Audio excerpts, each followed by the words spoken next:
Well, bakers, in January, I love to experiment with sourdough recipes. It seems like the whole world is all into bread making around this time of year. However, I'm not going to show you a traditional bread. I am going to show you how to take my sourdough starter and make sourdough brownies. And these brownies are next level. They've got the built-in flavor from the sourdough starter. They are rich, they are fudgy, probably the best you've ever had. So let's get started. So like many people, I did not know a lot about sourdough until 5 years ago, pre-pandemic. But today I'm very proud to say that my sourdough starter on biggerbolderbaking.com is one of the internet's top sourdough starter posts, which is pretty insane considering I didn't know anything about sourdough before I started. I've been making mine for years. It's got great flavor. It's strong, it's boozy. I absolutely love it. And it works so well in all my sourdough recipes. This is discard. It's not active. I didn't just feed it. It's just what you would normally discard. And what I need is 4 ounces. I like to use a weighing scale for accuracy. I always use a weighing scale when making any type of sourdough recipes. And then I want 4 ounces. Now later on, I'm gonna feed this guy and it'll be as good as new. Okay, so now let's talk chocolate, the other star of the show when you're making brownies. I like to use 72% bittersweet. Semi-sweet has a little bit too much sugar in it. I wouldn't go darker than bittersweet, even though it can be a little bit tempting sometimes. And just what I like to do is get a bar and chop it up. I don't recommend using chocolate chips because they have stabilizers and the quality can really vary. So I would say a good solid bar of chocolate. Into that, I'm going to add in some butter and Dutch processed cocoa powder.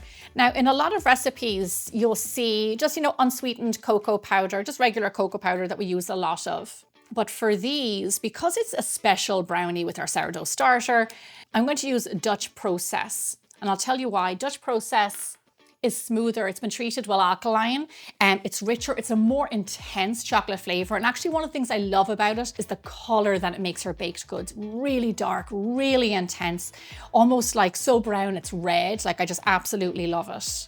I'm going to take this away. I'm going to pop it into the microwave for around a minute and a half and let everything melt together nicely.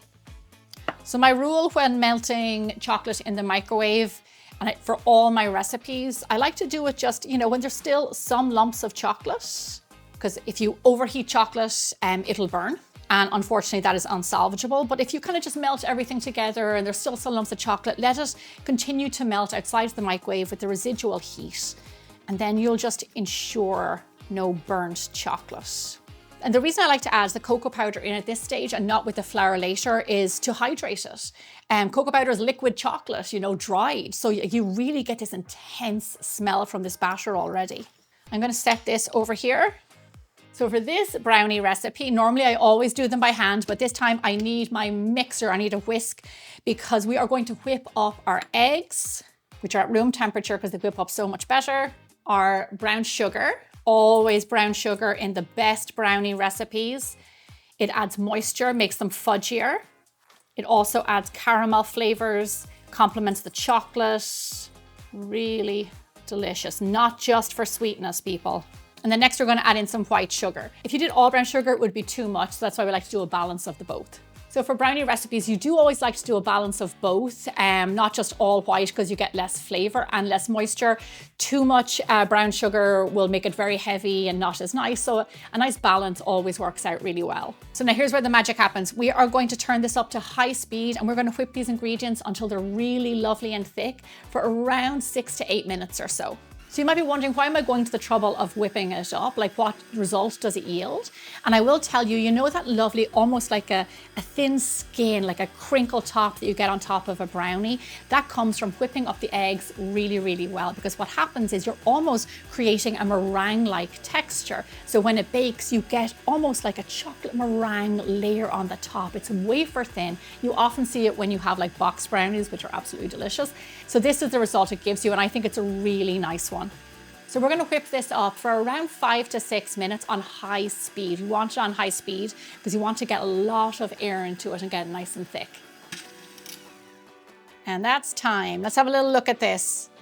Beautiful, lovely, airy, bubbly mix.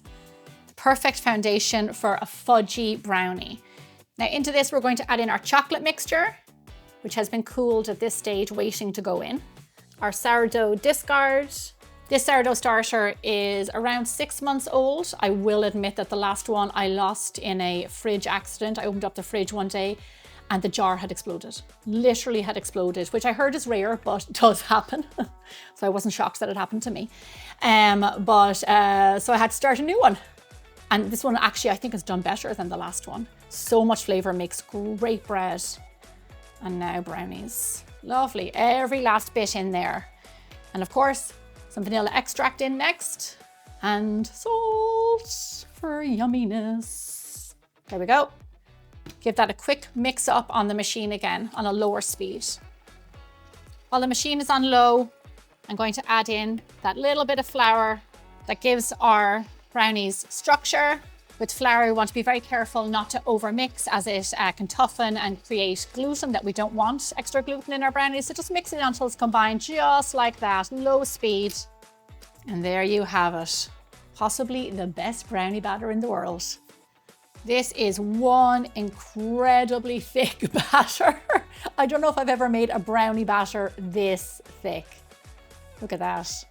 So here I have an 8 by 8 inch pan prepared, and in goes our brownie batter. Whipping up the eggs and the sugar also helps the sugar dissolve a little bit, because I have had brownies before where you can kind of taste the sugar granules, you know? So spread this out in your pan. Now you might notice I didn't put chocolate chips in the batter. I had a debate, not a lively one, but one with Ami, who you know from my Need to Know podcast, where she said she personally doesn't like chocolate chunks in her brownie. She likes just pure brownie. Is that what you like, Joey? That's what I like. Yeah. So she met me halfway, reluctantly, and I said, let's leave the brownie plain, but then let's put some bittersweet chocolate chopped on top. Some people like the texture of it, you know. I don't disagree though. Sometimes you just want like all the fudge and no disruption of a chocolate chunk. So we're going to scatter that on top. Lovely. And that's it. That's how simple it is to make sourdough brownies. Let's not hang around any longer. My oven is preheated, so let's get them in there. So we're going to bake our brownies at 350 degrees Fahrenheit, 180 degrees Celsius for 35 to maybe 40 minutes, but we want still to have a sweet little jiggle in the middle. That jiggle means that they're fudgy. When they cool down, they'll still be fudgy on the inside, so we want to be careful not to over bake them. So honestly, with my brownies, I like to bake them off the day before until they're completely cooled and set, and then I serve them. These look fantastic on top, and I cannot wait to cut into them and show you what they look like on the inside. This batch of brownies is wall-to-wall fudge. Check that out. Nothing but a sea of fudgy brownie. But this brownie is extra special with the addition of sourdough starter. Because these brownies are a little bit extra, I always serve mine with a scoop of pure vanilla ice cream on top and a little bit of chocolate sauce. I heard someone say that sourdough brownies are going to be the next viral sensation for 2026. It was me, I said that. I hope you enjoyed this recipe, and I'll see you back here again really soon.